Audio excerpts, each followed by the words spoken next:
On le voit dans toute nouveauté, il y a de l'hésitation. Quand il y avait le iPhone numéro 1, on savait que c'était à peine 5-10% de la population qui l'avait acheté les 6 premiers mois. On a tous un peu peur de la nouveauté. Mais dès qu'on voit que l'autre, finalement, il a pris un iPhone 1, on renforce notre certitude que l'iPhone 1 peut être intéressant et que peut-être ce vaccin, il faut le faire.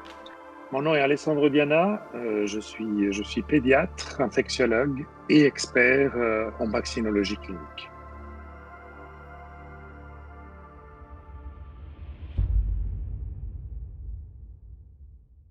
La vaccino-hésitation, avant tout, c'est un spectre.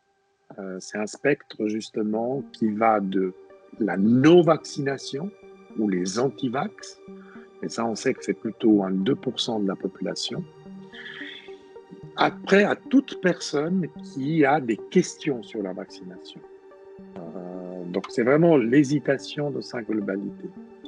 Et puis, vous avez l'extrême des personnes qui sont confiants à 100%, vous n'avez même pas besoin de poser une question qu'ils prennent tous les vaccins. Maintenant, on sait sur des échantillons de 100 personnes, vous avez en général 70% qui sont vaccino-confiantes et vous avez 30% qui sont définis vaccino-hésitantes. Quand on regarde sur ces 30 personnes sur 100, 28 sont hésitants, ils ne savent pas, mais il n'y en a que 2 qui sont en parti pris, enfin c'est ceux qui prêchent l'anti-vaccination, parce qu'ils sont convaincus. Ça, c'est la vaccino-hésitation, qui est entrée un peu plus, comment dire, sur la scène ces dernières années, notamment depuis que, en février dernier, en janvier dernier, l'OMS l'a déclaré comme l'une des 10 premières menaces de la santé globale. Alors, une campagne de vaccination à la population, finalement, consiste à informer. D'une part, la population, mais informer aussi les professionnels de la santé. Il ne faut pas les oublier. Alors, il faut clairement informer la population de dire à qui se dirige ce vaccin. Ce vaccin est recommandé, on va dire, à tout le monde, bien sûr, mais on a été obligé, au vu aussi des doses limitées, de vacciner d'abord les groupes à risque.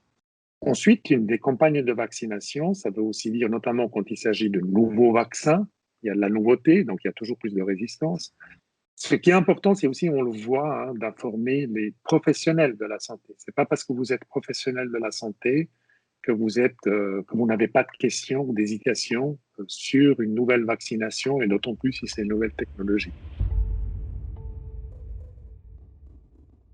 On sait que le patient, en général, fait confiance à son médecin ou à son professionnel de la santé, à votre pharmacien. Et c'est cette personne-là, au fait, qui a le rôle de l'influenceur. Si moi, mon médecin traitant me dit, moi je lui demande, mais qu'est-ce que tu penses du vaccin Covid? Si ce médecin il me dit, écoute Alex, moi j'attendrai le mois de septembre, moi je vais attendre le mois de septembre. Je me fie à lui.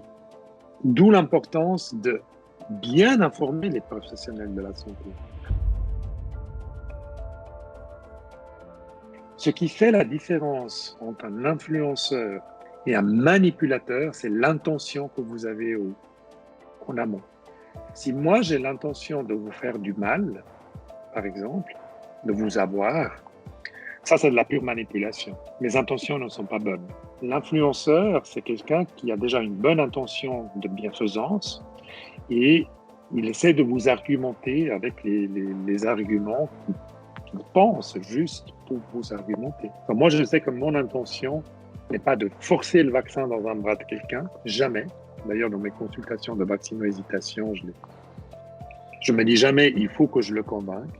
Moi, mon intention est juste de m'assurer que la personne a les bonnes informations, a les bonnes sources d'informations. Et après, même si un patient me dit, écoutez, docteur, et j'en ai, alors c'est une minorité, comme la littérature me dit, s'ils me disent, écoutez, docteur, vous êtes bien gentil, mais moi, je ne veux pas faire le vaccin, il n'y a pas de rupture, disons, de relation, je ne le traite pas comme un débile,